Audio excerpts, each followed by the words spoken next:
Welcome to the Wealthy Speaker Podcast. This is the podcast dedicated to people who want to speak more as a way to build their income and grow their business.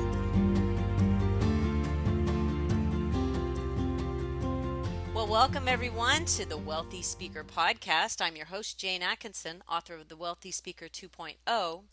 Our show today is going to be one that you won't want to miss, and you will want to share with others who are riding the roller coaster of the speaking industry. Our special guest expert, Ryan Estis, is here, and we're going to talk about said roller coaster because it really is. Any business is filled with highs and filled with lows. Welcome, Ryan. Thank you for being a part of our show today. Oh, thanks for having me back, Jane. I'm looking forward to the conversation. It's always good to be here.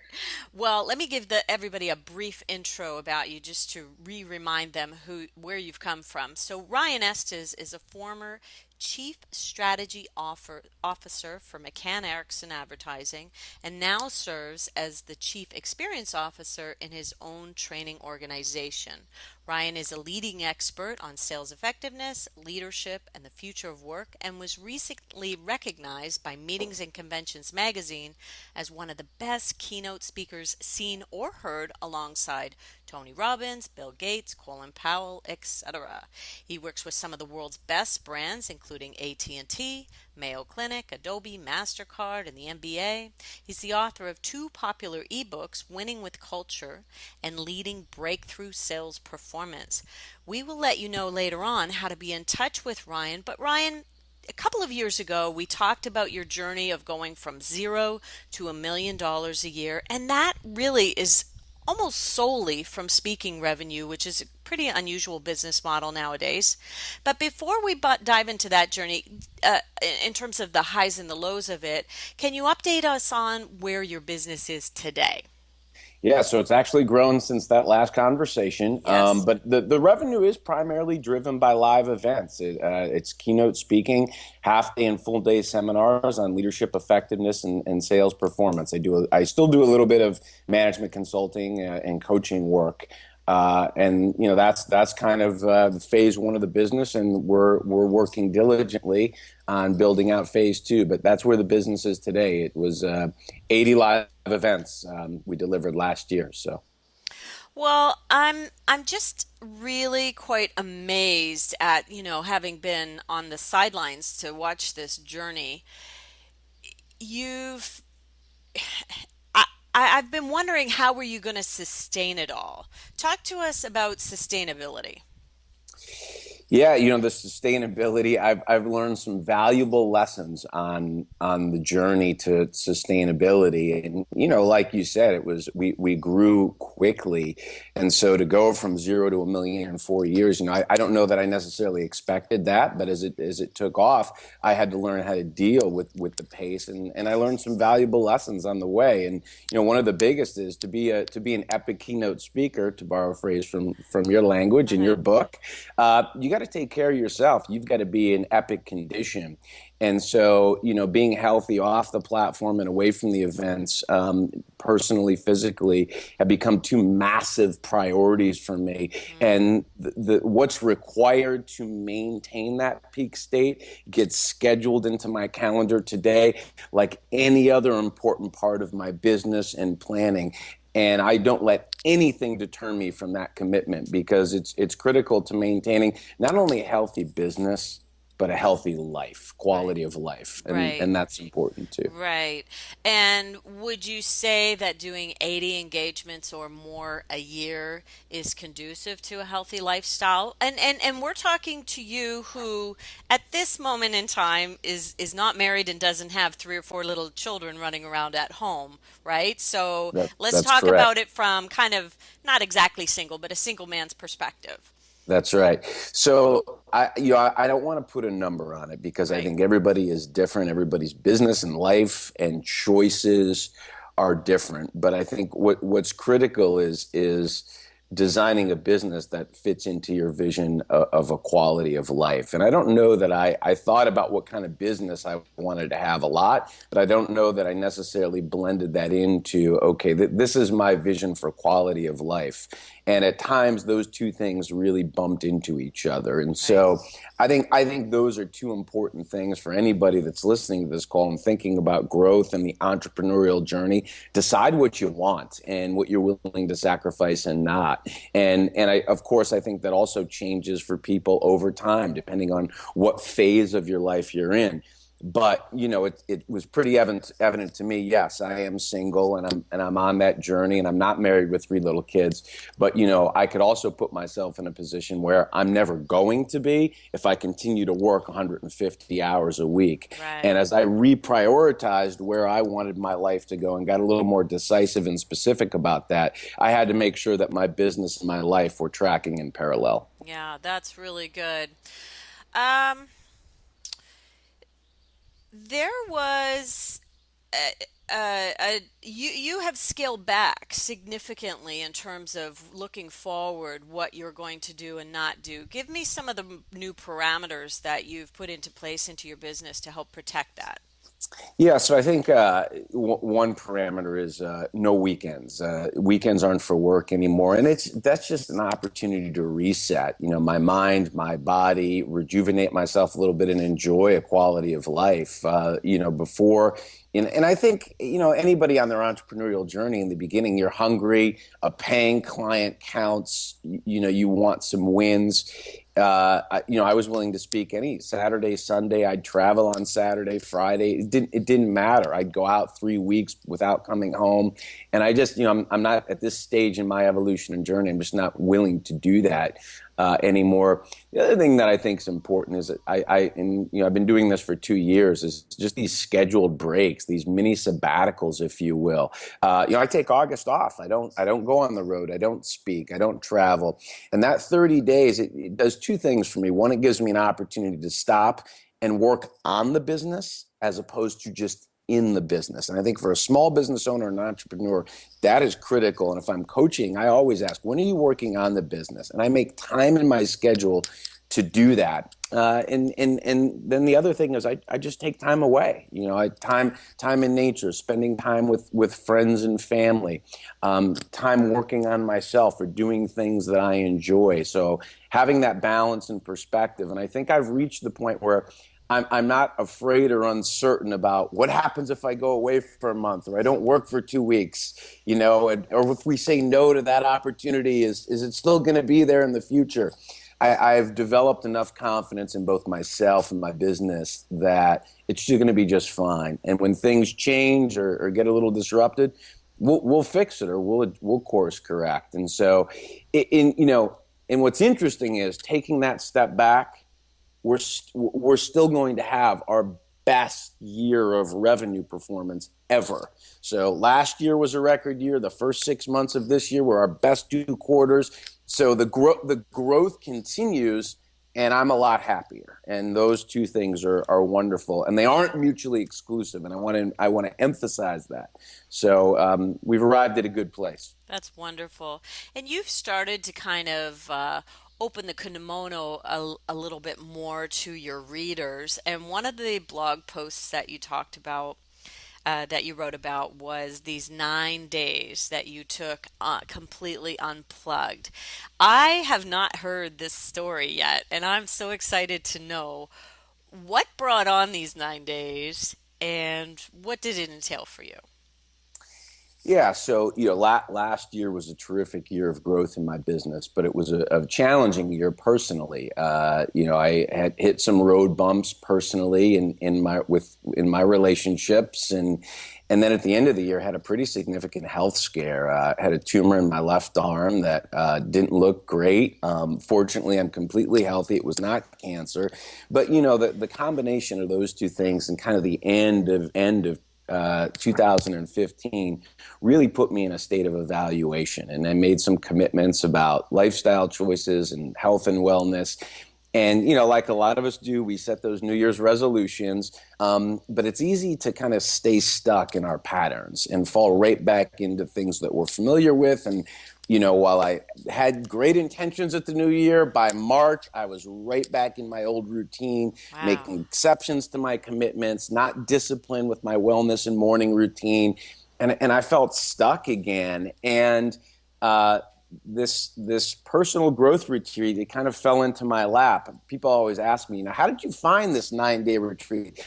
And I correct them. I said, I didn't. It found me. Wow. And it was a personal growth retreat. It's called the Hoffman Institute. And as a teacher, I'm also a student, right? I attend seminars and read books. And 18 months ago, I went to see Tony Robbins. I'm just always investing in myself. Hmm. And I had never heard of this retreat, but yeah, it was a 9 day personal growth residential retreat that required you to completely give up technology and any connection to the outside world. No media, no television, no news. You weren't even allowed to make a phone call to friends or family. That's the agreement. Wow. And it really provided 9 days of what I call total immersion, where I was focused on myself, my well-being. It's that inner work. And coming out of that, it was a pretty significant transformation. Great experience, transformation, felt very renewed and very focused about where I want to take my life and business. So it was an incredible gift. But I did freak out about the 9 days with no iPhone. And I was like, how am I going to do it? That almost prevented me from going, if I'm being totally honest. But I got there and it was great. And in So. the end, you know now that you can do it and the world will not stop because, Ryan's not available to say yay or nay to something, right? Yeah, that's true. And I've built some systems and have people around me now where I really can step out of this and our customer needs are met and business continues to get scheduled. And we had one of our best sales weeks of the year the week I was gone. So What I'm does like, that maybe I say? thought when I got out of there, I was like, man, maybe I should leave for 9 days more There you often if go. that's going to be the result. That's certainly incentive for sure. Okay. So the business is a roller coaster. Talk about the highs, the lows, just kind of anticipating, like we've talked about. Well, there are going to be highs and lows in any entrepreneurial journey, and I think you hit on the key word. It's anticipation. I think previously, as a rookie entrepreneur, when I set down this path, and a low would come, whether that was the disillusion of a partnership or challenges with a client or the economy or the marketplace. All these things happen beyond our sphere of influence or control. And the reality is, you're going to make mistakes. Lord knows, I've made every mistake in the book. But what would happen early on is during those low periods or when challenges would arise, I would really react to those in an unhealthy way. I would get, I could lose my confidence or feel overwhelmed. And today it's very different. I anticipate. I know there are going to be challenges in the economy. We're going to experience another downturn. I know we're going to be put in a situation with a challenging client. I know I'm going to have to navigate the evolution of tech. All of these things are coming. We're going to launch a new product, and there are going to be unanticipated challenges that come along with that. And today, I just anticipate that's part of the entrepreneur's journey, right? And we insert ourselves in those things, prepare for those, respond. And I have a lot more confidence that my team, we can figure those things out when they show up. And I think that's just a much healthier outlook and way of approaching those things. So I always say amateurs react, professionals anticipate and respond. And Mm. that's the difference. That's really good. It seems like there's a spectrum. Fear is at one end of the spectrum. And one of my really smart bosses and mentors years ago, Peter Legge, said uh, most of the things that we fear never happen anyway. Like the majority of the things that we worry about never come true. And so there's fear at one end of the spectrum, and then there's confidence at the other end of the spectrum. Uh, Talk to us about platform confidence. Has your confidence always been, the same walking onto the stage? No, no, no, it has not.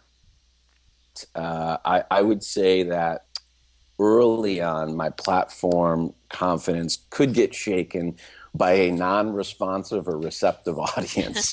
So, the first 10 minutes of a keynote at one point in time were very, very critical for me about how the rest of it was going to go. And that's, those are rookie moves, right? Uh, today, the confidence comes from inside here, and it's also just a refocusing of what I'm there to accomplish. What's the outcome objective? Because the truth is, a presentation, a keynote, a workshop, a seminar, it really has nothing to do with me. It's about the impact that it has on somebody else. And I find that as a professional speaker, if I can focus on what I'm there to do, which is to serve, to deliver ideas that help other people adapt, improve, adjust, grow, become more of who they're meant to be, then I'm in a much better position to deliver a great experience and ultimately have sustainable impact, which is it's my objective. So I worry a lot less or consider a lot less of what people think about me or what I'm going to get out of this. That's really got very little to do with it. It's about the impact that it has on someone else. And when you're other focused, it really mitigates the challenges with confidence, self-confidence from the platform. Would there be anything else that you would offer up to a speaker who maybe has experienced a not so great outing on the platform? Maybe they've done what they would consider a bomb. What would be some of the keys to picking yourself up and brushing yourself off after something like that? Yeah, the first thing is put it in perspective. A bad day is a bad day. We're all human beings, right? Hmm. LeBron James has a bad day on the basketball court. Baseball players strike out. It's going to happen. I tell people, look, you give 80 keynotes a year, you have one or two off days. We get sick, we get tired, we get stressed, we get challenges in our personal lives. That affects who we are as humans. So put it in perspective. If you've had 100 great days and you had a bad day, it was just a bad day and let it go. Second best thing is to audit. Okay, what happened? What didn't go well? Wasn't I prepared? Didn't I have the information I needed? Did I get out of my routine? Typically, there are factors that impact the quality of the performance. And if you can isolate those things, you're in a much better position to ensure that they don't happen again. And then the third thing I'd suggest, just get back out there and Hmm. do it again. Get your next at bat. The best thing that ever happened to me was the day I had one of my worst outings, and I think you and I talked on that day. Was I had to speak 48 hours again later, Right. and it was a miserable 48 hours having anxiety and thinking, God, have I lost my best stuff? What happened to me? Those were all stories I was inventing in my head. Nothing was wrong with me. It was just a bad day. Hmm. And, 48 hours later, I delivered a home run. So you just have to get back out there and do it again. But, these things around platform preparation is important to all of this, too. That's part of our process and our experience. I'm fanatical about preparation, understanding the client, doing my due diligence and discovery, creating a set of circumstances where when I walk out in that moment, I'm fully alive and prepared to just be myself and deliver the message. And that's the experience I try and create both for myself and the audience, every time out. Very nice, very nice. Okay, so we've talked about kind of lowest days.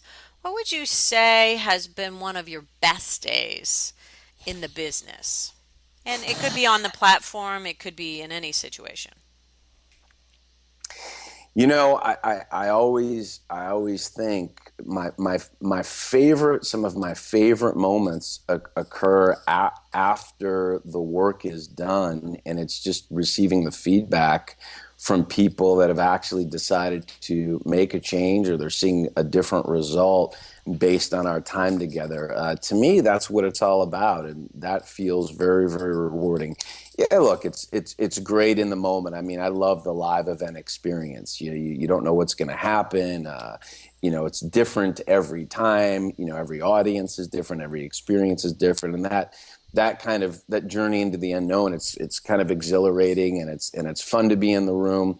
But when you see that the work you're doing is actually able to have an impact on people, to me, those are in those quiet moments when you get an email on Monday morning from somebody who just hit their sales quota, or they had a different kind of conversation with their team, or they've made some different decisions about how they're going to approach life and work. That to me is what it's all about. Nice, nice. And it strikes me that you have kept very closely engaged to your audiences, and you're not someone who, in the situation you are in, Ryan, I don't know if you know this, but it would be very easy for you to become above it all, if you know what I mean. And you do your helicopter speech, blow in, you blow out, and you have somebody else engage with the people. Right. I'm so happy that you haven't gone that route. You're really connected to your audiences, are you not? I like to think so. And we have this mantra that we've used for a long time. And the mantra is be humble, stay hungry, always hustle. And the humility helps me remember that it isn't about me. So staying connected, committing to writing the blog and posting once a week for the last 5 years, being accessible to people, responding to emails, tweets, comments on LinkedIn. I just consider that part of the responsibility. I mean, I'm grateful that people are interested in reading what I have to say, or that want to engage with me after an event. So, and the hunger is, I have a desire to contribute and serve, to continue to grow this and do more. And the hustle is, I'm not going to forget the hard work that got me to this point, and I know it's going to take twice as much effort to get the business through the next inflection point. So that mantra serves us well. And I have a couple people around me and a pretty good coach that if I'm ever getting leaking into the arrogance lane, I get snapped back there by the people around me pretty quick. So I don't think, wherever this goes, I don't think that's ever going to happen. And I like to stay accessible and connected to it's a journey. For me it's a journey, and I'm thrilled that a few people want to come on the journey with me. So I hope you do have kids soon because I think there's nothing more humbling than a dirty diaper. yeah, I have five nieces and nephews, so There I you would go. I would agree with you. And when the time and the circumstances are right for me, there's nothing that I would enjoy more than the That, opportunity to be a dad. So that's awesome. Tell us about your morning routine. I know you talk to your audiences about this. yeah, that's been a big part of setting myself up, I think, to have a great day. I always say if you win the morning, you're in a better position to win the day. And so I'm an early riser, and then the first 15 minutes of my day is typically spent in kind of silent meditation or thought. And I compartmentalize those 15 minutes, 5 minutes really of just kind of breathing and just relaxing myself and kind of getting inside myself, just letting go of the to-do lists and the technology and the tasks and the news and the noise, and just kind of focusing on my breath.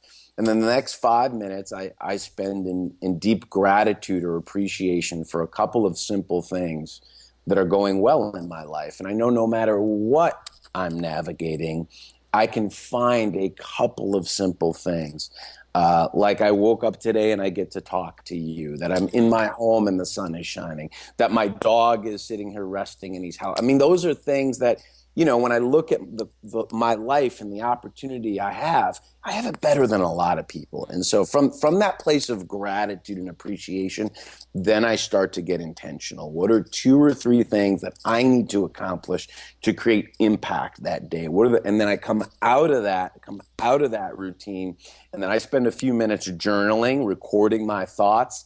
And I find that really puts me in a position then to start my day. And then it could include a workout, depending on where I am or what my schedule is, or it could include moving, right into my day. But the time for physical activity or exercise is always scheduled. Hmm. And that's the routine. And that little 15-20 minutes, I use a tool called the 5 minute journal. That's the journal that I use to record my gratitude and my intention for the day, and a daily affirmation. It just really sets me up to get focused from the right place, to be intentional, and to get my day started right. And then I Wow. and then I let the chaos unfold.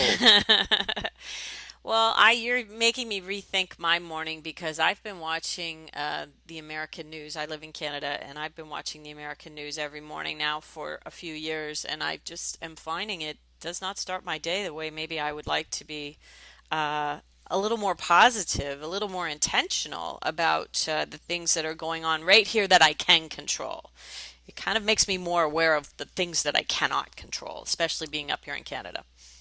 Yeah, I think our subconscious mind has a lot to do with our conscious thoughts and then our energy and our actions. And so, it just like, you want to feed your body some exercise so it responds. You got to feed your mind positive ideas. And I just that practice of slowing myself down and being grateful and intentional, it really kind of helps me relax, and that's when I do my best thinking and my most creative work. So morning might be a time of writing, or it might be a time of content development, but I'm in that kind of state where I'm open and free to think and be creative. And, I haven't looked at the inbox yet, and there's no news or noise that are Mm. kind of interfering with my ability to be the best I'm capable of being. And it just is about putting myself in that place.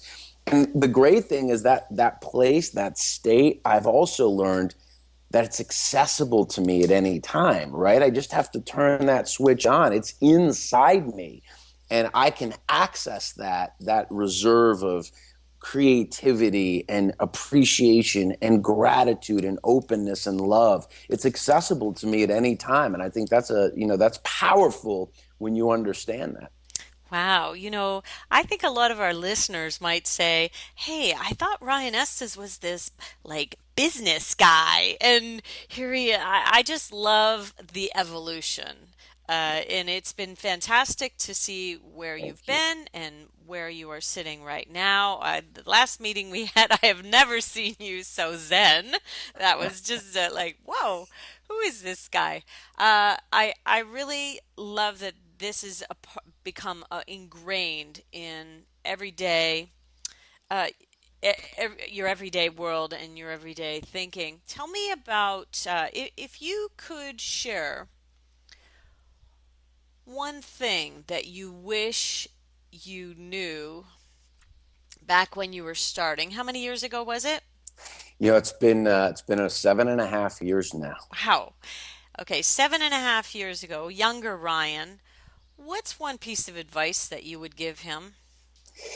I would say, young Ryan, everything you need to accomplish all you deserve and desire is inside you. It was put there for you. And your job is to just not be afraid and unleash it into the world. Have confidence. You'll be able to figure this out as you go. And most importantly, enjoy the ride. Enjoy these precious moments that you have, because you're going to blink and 7.5 years is going to go by, and you're going to look back and say, wow.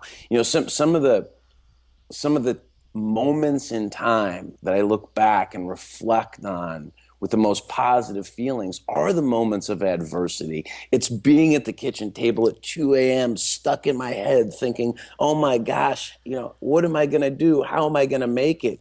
And part of the journey is working through that stuff.